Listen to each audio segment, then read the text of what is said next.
Hello, greetings fellow traveller and welcome to another video. Just thought I'd quickly make a little intro to this video because it's quite a long video and I didn't know how to start it, so I'm recording this after the fact. This is going to be just kind of an analysis of my art and animation, an analysis of like my story and me just talking about my little webcomic characters and the animation itself. I'll put timestamps in the description so you can skip ahead to a couple different bits if you just want to watch the bit where I actually, fiddle around with some of the layers and actual Photoshop files, or if you just want to see me talk about, the world building, I don't know. I will be making a tutorial video at some point, a proper tutorial video of how I make my pixel art animations. But yeah, enjoy this video.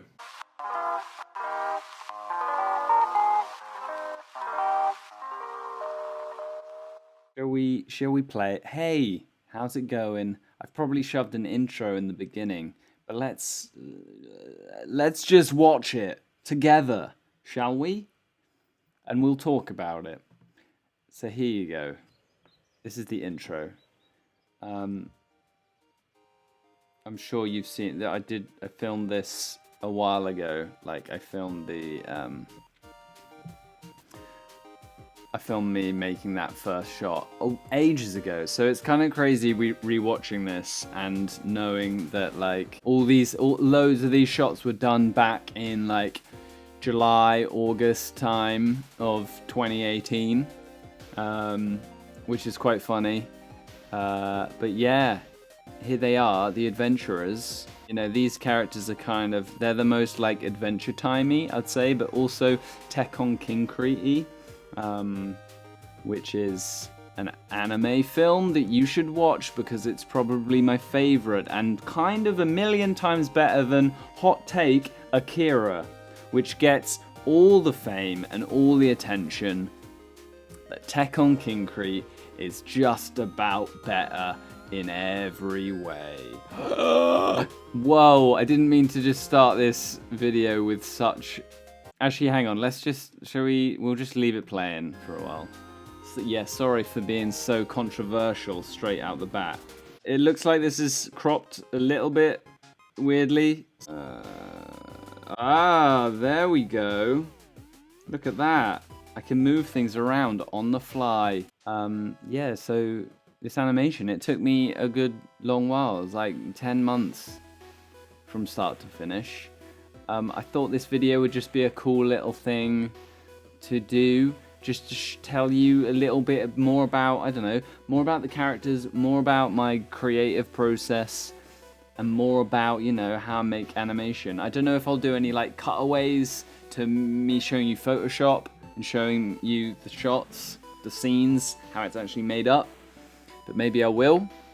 Who knows? I don't know how long this video is going to be. It could just be me talking over it twice, which would make it only like 10 minutes. But it could be me going in depth and analyzing the shit out of the whole thing. I don't know. It's probably going to be somewhere in between. Oh shit, this bit's epic. I love... Just straight up. Straight out the gate, shout out to PolarChips. Go subscribe to him and his channel because he puts out incredible incredible chiptune music, like top class. He is a professional. I think he's still at uni and he's like, in my opinion, just putting out top quality chiptune music that is as good at, is on an equal level to like Anamanaguchi and Disaster Piece. Like, this is incredible stuff. Like, I've got no idea how to make music, so, take that with a grain of salt, but, it's sort of like, in my opinion, I just hear incredible quality, like, yes, that transition's good. I like it. Originally, when we were, like, he was sending stuff over, and I would, yeah, so I'll do loads of links to PolarChips stuff down in the description and whatever, because he's great, and he did it for free, crazy, was willing to pay, but he did it for free. So I'll send people, go to his shop, go to his Bandcamp or whatever, and buy songs from him. Do it. He's got some great stuff. But yeah, he was sending stuff over, and like I was like kind of, there was only a few bits where I was like, oh, can you change that a little bit? And originally on that transition to, here we go, ending shot. I was really pleased with this. I really liked how I'd done their portraits. I wanted to make sure that they looked exactly how I wanted them to look. Yeah, this transition here, where this originally in this bit, you know how it's all like spooky. Originally, he had done this little doodly bit that just like went and it was like really jazzy, and I liked it. It was kind of a bit more like this, but even more jazzier. I liked it, and because I thought it looked really funny, like this little tiny spirit, this little woodland spirit guardian, and then it's like like he's some sort of superhero standing on that rock. But I asked him to change it a little bit, so he made it more spooky, and I like, yeah, it's good. What can I say? Let's go back. Let's go all the way back, eh? A little bit of birdsong, the wind howling. Yeah, I just like the idea of it being real, and then the music fading in, and then like, so it's as if it's like a real world, but then and these are real characters kind of thing. But then when the music hits and you know that it's like an intro, and I was kind of playing with that, like, he stops and he points when the title pops up. He's like, oh, look, Firefly, it's the intro. We better pose.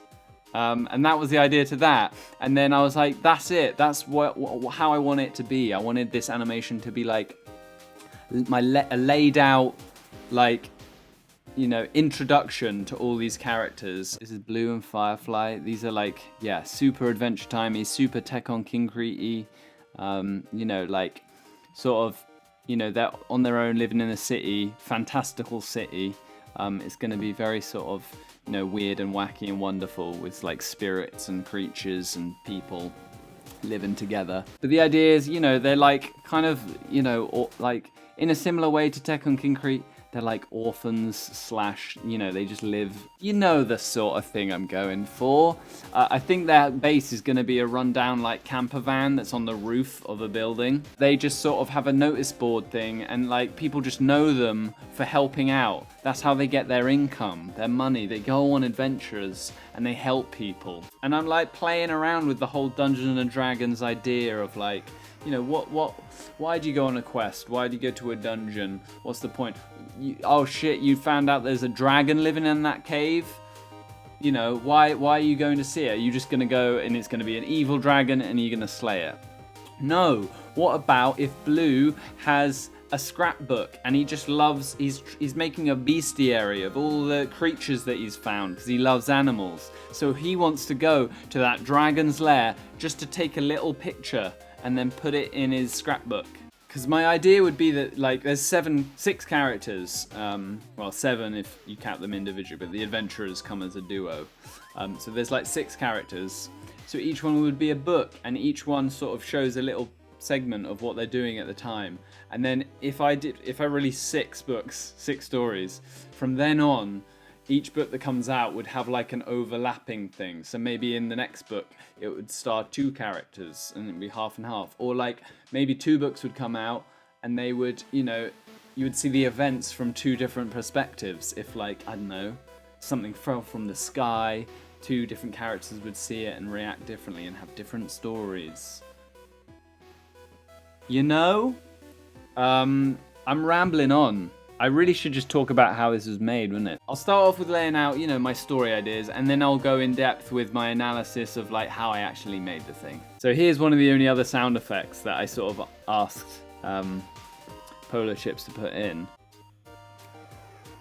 Whoosh. The design of this spaceship and everything that the astronaut has, like all the technology, is just a combination of the GameCube, the Nintendo GameCube, with a camper van. And I really like my design for the spacesuit. The idea, like, there's a plant in her sort of backpack. There's a little like terrarium spacesuit, and the plant is what gives her oxygen, so she can like, breathe. Yeah, I guess the astronaut story is kind of like the saddest one. Maybe, I don't know. Just I wanted to play around with the idea of like, you know, all those stories of like a lone astronaut in space. There's an AI. That little orb that's floating around is like the AI. But instead of the AI being the one that's like sinister, it's the AI that knows less than the astronaut. So the astronaut's like sad and depressed because like she's looking for a home planet. A bit Wall-E, Pixar's Wall-E. Like the idea of she's come from a planet that's like died and she's looking for a new home. But like maybe the AI doesn't realize that her home planet is destroyed. So it's always on this mission where, it's always thinking, soon we'll return home, Captain. And then the astronaut's all like, yeah, she like keeps up the facade. Like, I'm just revealing all my story ideas. I hope you enjoy. This is the engineer. I had a lot of fun making that image. That's one of the ones I'm most proud of, is this building. This is his workshop. This guy is very much sort of just Caractacus Potts, a crazy inventor, but also, a handyman, fixes things, and also runs the radio station. This guy is probably the person who's closest to the same area that the adventurers are in. And it would get to the point where he like radios out requests, to the adventurers. So if people would write to him, write letters of sort of what they need the adventurers to do, and he would broadcast it so they can always listen to the radio. I just like the idea, like classic, like in Fallout, things like, Three Dog, just the idea of someone being there in the same world as the adventurers. And then maybe, his story is very much the story of the creative, someone who's at home, the artist, the struggling artist, but he like invents things. So he's always trying to invent cool things, and he has like a dream of creating something crazy. I don't know, maybe like a time machine or something. Who knows? But he keeps getting sidetracked. He never gets around to actually making it. So this was me hinting at that idea that he's got this dream blueprint, and I kind of wanted to make it look a little bit look like the astronaut spaceship. If you can see here, like this bit. Yeah, I just wanted to hint at like spaceship and space, but not really say exactly what it is he wants to make. Yeah, this next shot is the one that like took the longest to make for sure. This one. The most detailed. Not necessarily the most time consuming though, actually. I had a lot of fun just drawing all the parts. I think the most time consuming was like the bookshelves in the librarian bit in the library. That's coming up next. This one definitely took a long time. So this is a librarian. This character is very much playing with the idea of like someone who knows more than they're letting on. The sort of the wizard character, the traveler. She has a book on her back, and I think she's sort of like the main. She would end up being sort of driving the main narrative in a way. A bit Gandalf-esque, someone that is actually in control of things and is quite powerful. But I like the idea of making it just like she looks like a sort of just like a young girl. But maybe she's much older than she appears. Kind of like, the elves and Gandalf in Lord of the Rings, they're like hundreds of thousands of years old. But it's just a little girl who's a witch. And she knows spells and stuff because she reads them in book. A bit Matilda-y, for sure. So the main story point with her is that she's in search of a library, just because she wants to like learn and discover things, and that's been her dream. And so she finds this magical library. If you saw there's like this is the guardian of the entrance, so it's a sphinx. And so, you can guess where I'm going with that, like riddles, and like this is a point where she would have to, try and get entry. This is one that I think took ages to do. Just doing all those rectangles took forever. But yeah, the idea is, she's got a book on her back. What is the book? Could it be super meta, super fourth wall breaking? Could the book on her back be the story of the heroes of this story? It is, basically. Who is this shadowy figure over there? I'm not going to say much, but basically she meets this person in the library. There's lots of things. I wanted, the library to be sort of it's unknown how large it is. It's in the mountain. She finds it eventually. It's on top of this snowy mountain. This is a cool, entrance. It's inspired by a lot of things. There's a mountain in Tibet, I believe. And the idea is that it's it's like each direction is perfectly in line with the compass or something. I can't remember exactly. I do loads of crazy research into this stuff, different philosophies and cultures and stuff like that. So this is like the giant central room of the library. There's a pool, and this albino whale is of course the guardian of the library and all its knowledge. Why wouldn't it be? There's a mirror up in the top. I've genuinely kind of forgotten why I designed this in this way, and I also want to want you to know that this is very much, I am constructing this a lot of the time as I go. I have not sketched all of these designs out at all. So this library it was one of the first times I've sketched out my ideas. So now we get onto the Drifter. So in general, the heroes of this story, it takes place in this fictional fantasy land, fantasy world.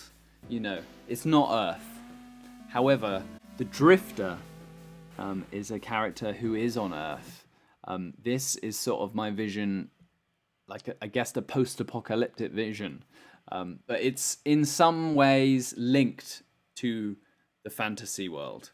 So on the fantasy world, here's this story where all this main story takes place. You've got the engineer, you've got the adventurers, you've got the librarian, and then you've got the astronaut flying around in space. But then on Earth, so the sort of the parallel universe version of this place, you've got Earth, which is sort of in a post-apocalyptic way. But my general idea is that I want it to be quite a calm vision of the apocalypse. The idea that it's hundreds of years in the future, after technology, after the rise of technology and the fall of technology, humanity resorted back to, quite a hunter-gatherer, tribal, nomadic cultures, just smaller scale, basically. Just the idea that, all this technology would crumble in on itself, and, overpopulation, war, would, wipe out so much of humanity that all that is left are, nomadic tribes. I liked playing with that idea of what would bring them together, just the mixing of all religions and the mixing of all technology and science coming together to create a very, it's a unified people, but the world has been completely ravaged. So it's very much wastelandy. But there was people around, and there were nomads, and they were living off the land and surviving. But maybe this is even further in the future, where everyone is gone. There's these statues lying around of this made up religion that is based off all religions merged into one. I'm kind of playing with the idea that maybe something magical and weird happened to him. Somehow he is linked to the heroes of this story world. And so, because he's linked in some way, he just can't die. So he's been walking for, hundreds of years, drifting from place to place, exploring, surviving, but he's immortal. But he keeps being, followed by these portals. Very much like my Survival of the Sublime animation. I just like the idea of these rectangular portals coming up. And finally, the Guardian. A sort of a woodland tree spirit, a personification of nature. He is on planet Earth as well. He has been sent, or maybe he was always here, has been tasked with looking after nature. And so maybe eventually, my thoughts were, at some point, the Drifter who is on Earth and the Guardian who is on Earth, the environment's been destroyed, global warming, yada yada. the Guardian's out here fighting on his own, trying to beat back, you know, this dark sort of evil that is destroying the planet. And so maybe he's gonna end up needing the help of the Drifter. I don't know. But he's a very cute little magical creature that I wanted to be like, you know, small, yay big. Yeah, and that's basically it. That's how they all intertwine. That's their story. Yeah. And I've been talking for such a long time now. I'm just gonna have a little break. Okay, really pleased with this shot. Still like it. I like the bounce I've given them. I've made them look like just like little video game characters. I think it's all good. I think I'm still pleased with the intro. I like the composition. I like where they are. This bit, I feel like I could have done better. I think I wanted it to be a bit more comic-y, a bit faster. So I wanted them to take their weapons out really like have a bit more motion in it.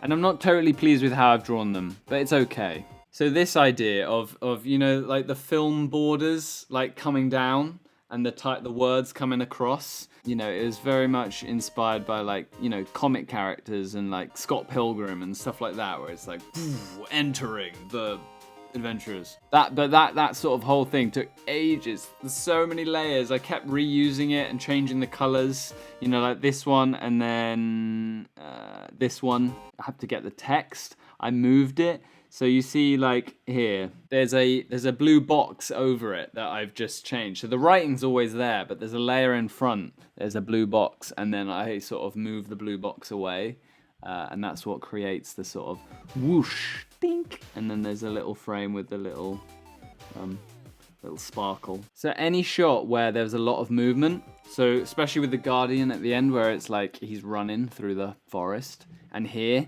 where the adventurers are like running. They take the longest, you know. That's got a whole character, a whole sprite animation of something moving across the entire screen. You know, it takes time. So that's why, in general, most of the shots are very still camera and then something moving on it. You know, it's kind of how I like cheat. It's how I like cheat animation. You know, I'm not an animator. This is all coming from someone who's not an animator. I don't consider myself an animator. I'm just an illustrator. I draw things. But I like making the drawings move. So, you know, I don't know. I just feel like all my shots, they're very still. I'm aware. I did intend for that. But it also makes it easier. So, you know, all my shots are basically GIFs that can repeat. Like this GIF right here, this shot, could just repeat for ages, for the whole time.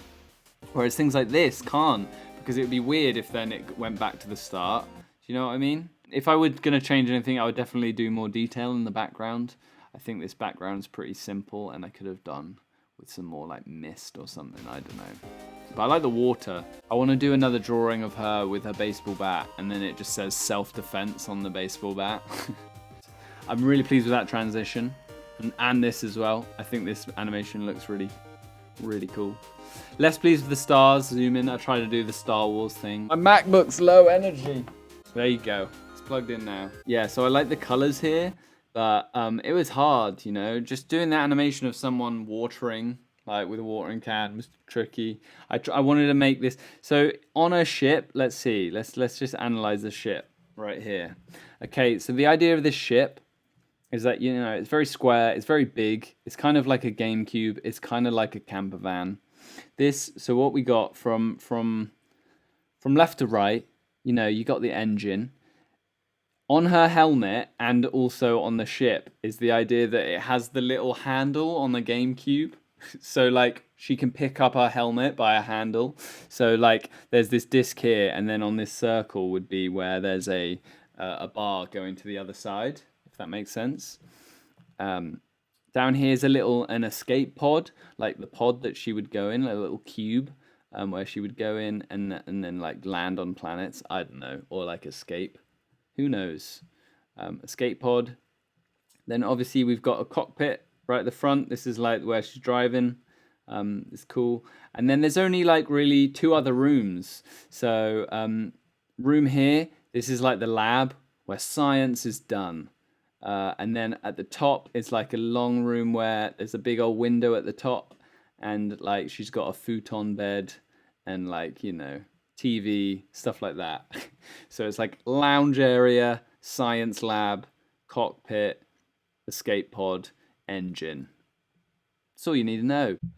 You know, all these, I should really, sorry, I'm not talking about the art, but like, it's hard. I don't really know what to say. I'm going to make a tutorial about how I make my animation, but this is just like a commentary. But each of these bits of land is like basically a layer. So I just keep things separate. So things are like a set. So, you know, I've chosen to like blur bits of these background rocks. And then we've got these two huge rocks either side. And then we've got the spaceship landed there on one layer. And then in the foreground, you know, we got the astronaut. So I layer things up a lot. You know, it was fun doing the motion of the little AI. What are they called? Tween frames? I don't know. And then this, yeah, pleased with this. The little twist and then takes the helmet off. And I wanted it kind of be like Metroid, you know, the whole like, oh, it's what you found out. It's a woman, it's a lady. But I'm keeping her sort of appearance a bit secret. You can just about see a little bit of neck and like big hair. But that's all I'm giving you. And the idea is that her helmet is like a screen. So these like aren't her actual eyes. But like kind of like with Iron Man, I guess. I don't know, other helmets. On the outside is like a little digital screen where like her expression would be shown. So I like the idea of like playing around like she's embarrassed or angry or scared or sad or happy. And like, you know, the digital screen is kind of like BMO, but just like eyes. Workshop. Whoa, let's see this.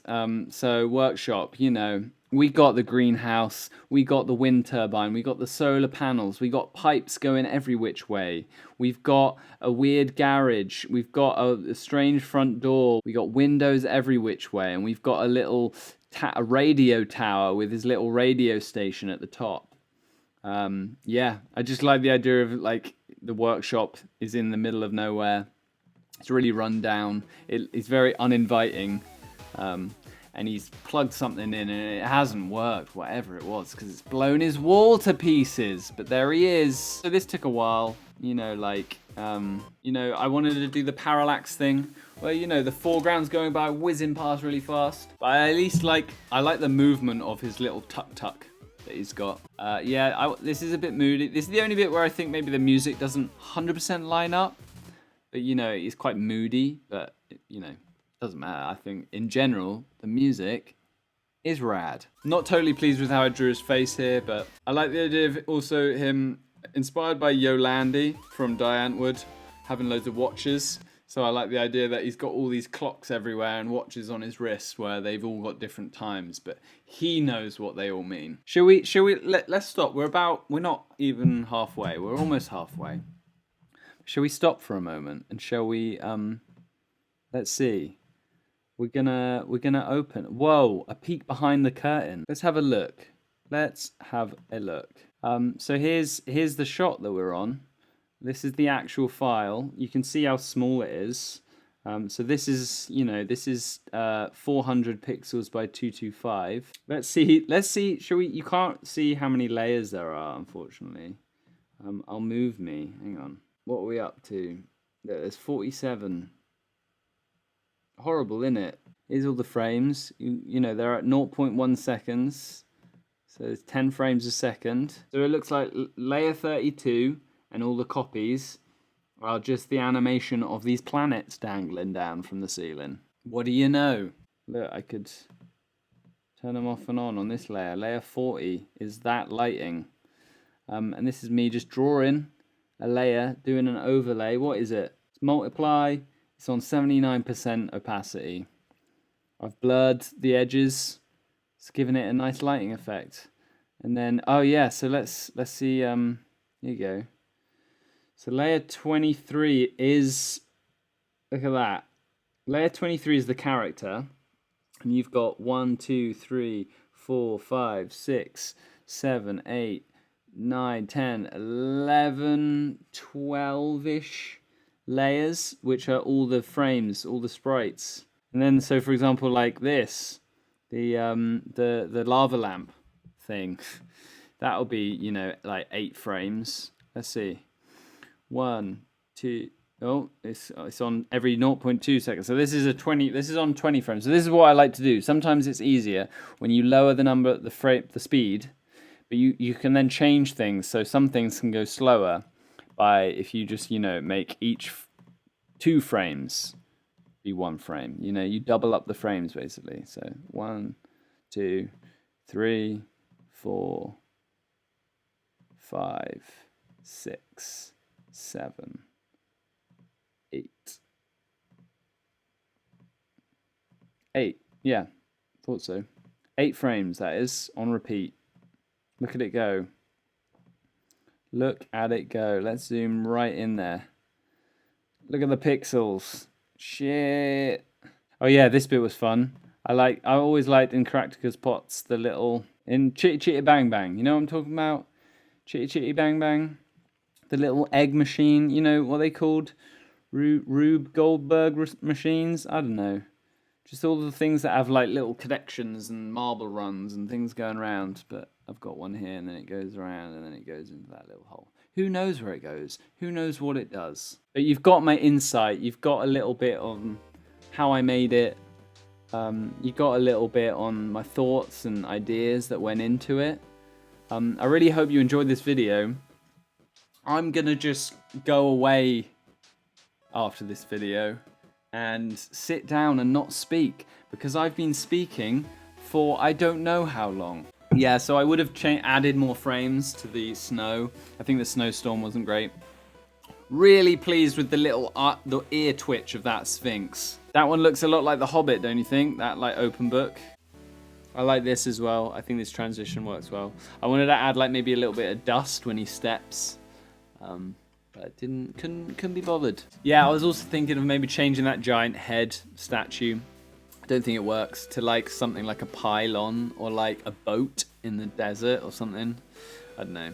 Oh yeah, I use like a lens flare here. I don't think it totally works. There's like a lens flare and like I try to make the lighting cool. Like he's very much a silhouette. Doesn't totally work, but it looks alright. Yeah, not totally pleased with these 2 shots. Like there's not much detail in them. But I like this one. I think I nailed the sort of warped fisheye lens kind of effect. And this one. I'm pleased with how he looks. Much more pleased than some of the other close-ups. Less on this one. I wanted the idea that you're like going backwards into the forest, The camera's like he's frozen. Like, is he gonna go through the portal? What's happening? Where is he? What's going on? And then in the darkness, in the gloom, our savior, the tiny little guardian of the forest. We've got to protect him. Save the planet, yo. What are we doing? We're destroying the planet and leaving this little guy alone trying to save the day.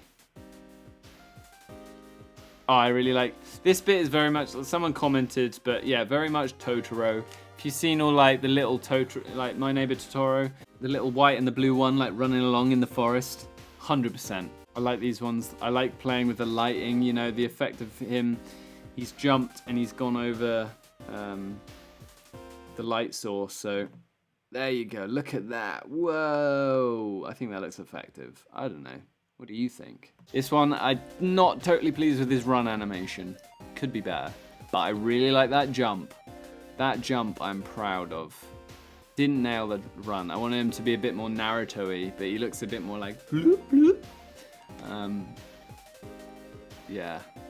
Sick. Was gonna try it. That took ages as well. Having him jump in off screen took ages. So many frames. And then I wanted to add a bit more movement to his like leafy cape, but didn't work.